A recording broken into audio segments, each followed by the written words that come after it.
अस्सलाम वालेकुम। मोहब्बत बांटने और मोहब्बत समेटने वाले तमाम दोस्तों को बज़्म कायम यूट्यूब चैनल और फेसबुक पेज पर खुश आमदेद।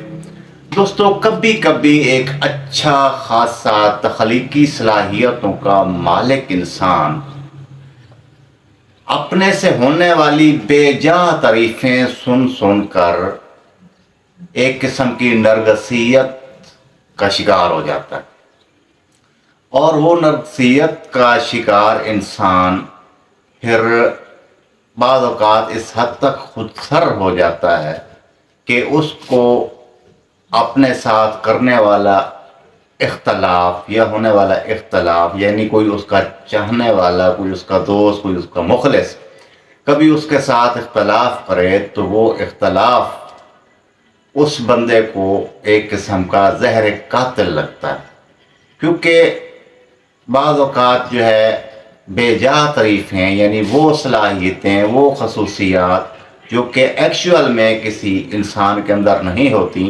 और कुछ लोग मखसूस वजूहात की बिना पर जो है बेजा तारीफ़ें करते हैं, तो वो बेजा तारीफ़ें जो है किसी भी इंसान को नरसियत में मुब्तला करके खुदसरी का शिकार कर देती है। फिर वो इंसान समझने लगता है कि शायद मैं सबसे बेहतर हूँ और मेरे जैसा कोई नहीं, और इसी खुदसरी को नाम क्या दे देते हैं? खुददारी का।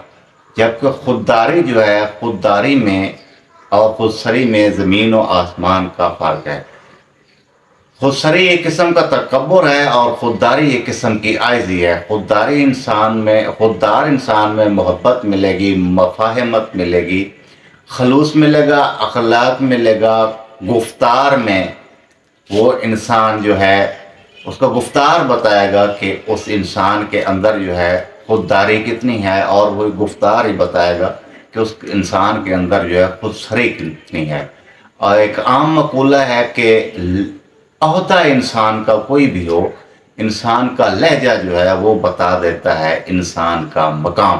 तो आज की छोटी सी वीडियो में ये दो चीज़ें बतानी थी, खुदसरी और खुददारी के हवाले से, और एक इस्तदा भी करनी थी कि अल्लाह ताला ने आपको मुख्तलिफ़ सलाहियतों का मालिक बनाया है, तो उन सलाहियतों को ज़रूर उजागर भी करें। आपकी वो सलाहियतें जो है आपके माशरे के लिए मोहब्बत, अमन और खुशहाली का न सिर्फ पैगाम बने बल्कि किरदार अदा कर सकें, मगर अपनी सलाहियतों के बलबूते पर इस हद तक मुतकब्बिर या खुद सर ना हो जाए कि आपकी खुददारी पर जो है वो आँच आए। जहाँ रहें खुश रहें, इजाज़त दीजिएगा, मिलते हैं किसी अगली वीडियो में। अल्लाह हाफ़िज़।